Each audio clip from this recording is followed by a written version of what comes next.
Para saudara dan saudari yang Tuhan cintai, selamat pagi dan selamat bertemu lagi dalam renungan harian dari Paroki Santo Petrus dan Paulus Argapura, edisi hari Jumat, tanggal 18 Agustus 2023, dalam masa biasa yang ke-19.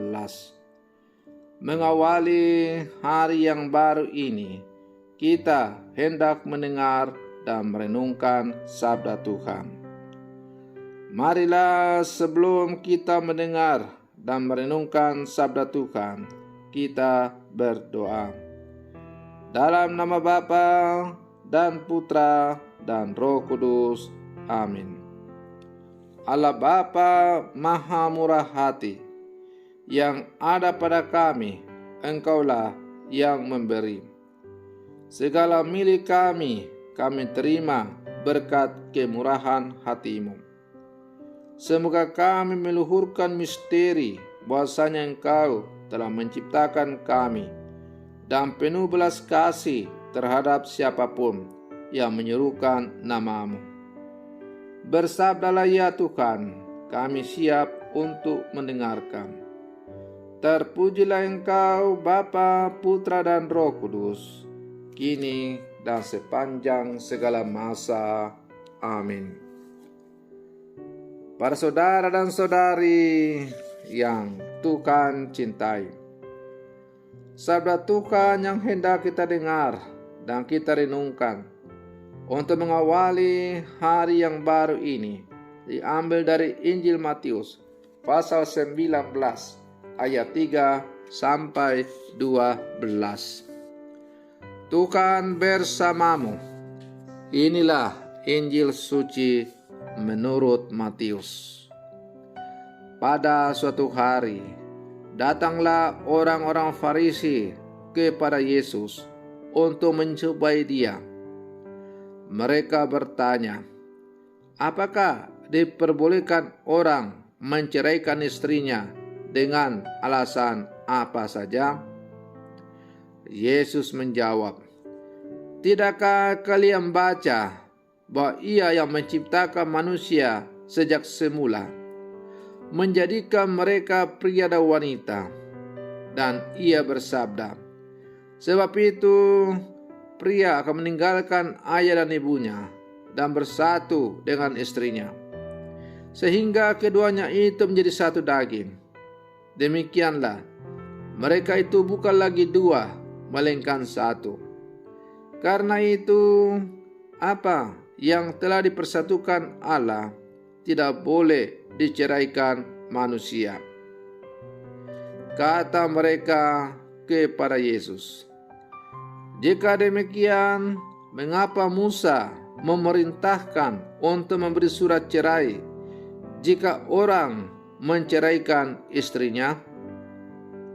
Kata Yesus kepada mereka, karena ketegaran hatimulah Musa mengizinkan kalian menceraikan istrimu, tetapi sejak semula tidaklah demikian. Tetapi aku berkata kepadamu, barang siapa menceraikan istrinya kecuali karena zina, lalu kawin dengan wanita lain, ia berbuat zina. Maka murid-murid Yesus berkata kepada Yesus, jika demikian halnya hubungan antara suami dan istri, lebih baik jangan kawin. Akan tetapi Yesus berkata kepada mereka, tidak semua orang dapat mengerti perkataan ini, hanya mereka yang dikaruniai saja. Ada orang yang tidak dapat kawin karena ia memang lahir demikian dari rahim ibunya, dan ada orang yang dijadikan demikian oleh orang lain, dan ada orang yang membuat dirinya demikian karena kemauannya sendiri demi kerajaan surga. Siapa yang dapat mengerti, hendaklah ia mengerti. Demikianlah sabda Tuhan. Para saudara dan saudari yang Tuhan cintai. Melalui bacaan Injil yang baru saja kita dengar bersama, yang dipendengarkan oleh gereja pada hari ini, kembali kita diingatkan oleh Yesus, terutama kepada umat yang membangun hidup berkeluarga, bahwa perkawinan atau hidup berkeluarga itu benar-benar direncanakan dan dikehendaki oleh Allah. Oleh karena itu, hidup berkeluarga adalah sebuah panggilan yang suci. Oleh karena itu, kasih Allah dalam keluarga harus benar-benar dijaga, dirawat, dan dikembangkan. Tidak dapat dipungkiri bahwa hidup berkeluarga juga tidak mudah dan ada aneka tantangan, seperti karakter pribadi yang berbeda-beda, masalah relasi, masalah ekonomi, masalah pendidikan anak, dan masih banyak masalah yang lain yang dihadapi oleh keluarga Katolik. Persoalan-persoalan tersebut, jika tidak dikelola dengan bijak, akan membuat kehidupan berkeluarga tidak harmonis. Para saudara dan saudari yang Tuhan cintai, keluarga Katolik sudah selayaknya hidup berlandaskan kasih Allah, sesuai dengan apa yang diajarkan oleh Tuhan. Bahwa dasar hidup suami istri atau keluarga Katolik adalah kasih Kristus atau kasih Allah.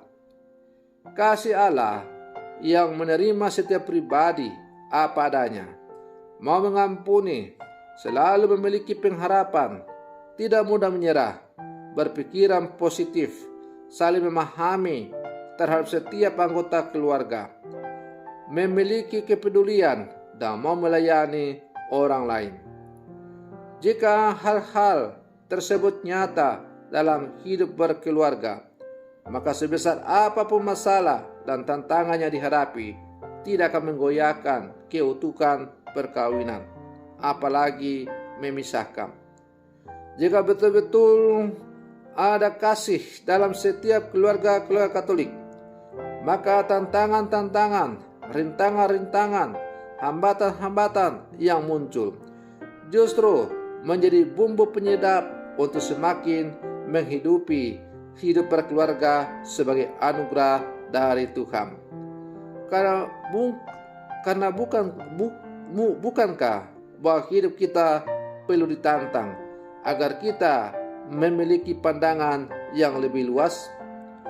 Para saudara dan saudari yang Tuhan cintai, kalau setiap keluarga sungguh-sungguh menjalankan apa yang diajarkan oleh Tuhan, maka telah menjadikan kasih Allah sebagai fondasi yang utama yang membuat keluarga dan hidup perkawinan kita tetap kokoh dan kuat.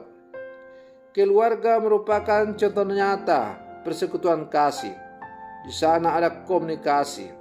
Persoalan keluarga yang memicu keretakan muncul ketika komunikasi ini mulai luntur, tidak lentur, kurang akrab, kaku, dan kasar.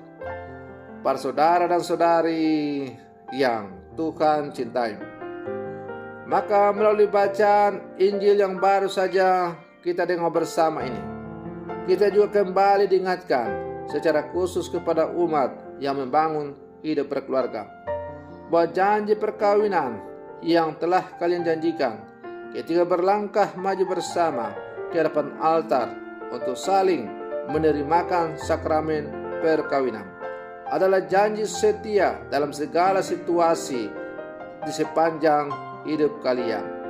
Hanya mautlah yang mampu memisahkan kalian berdua. Oleh karena itu, setiap keluarga Katolik kembali diingatkan akan janji suci perkawinan yang telah kalian ucapkan bersama di hadapan Tuhan.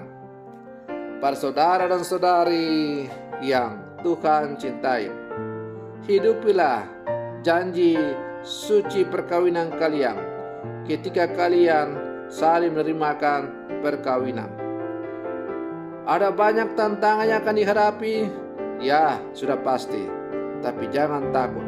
Setiap orang yang berjalan mengandalkan Tuhan pasti akan ada solusinya.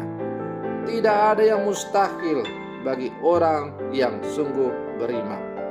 Semoga perlindungan saya untuk mengawali hari yang baru ini semakin menghantar kita menjadi murid-murid keluarga-keluarga Katolik yang sejati. Semoga demikian. Selamat pagi. Tuhan Yesus memberkati.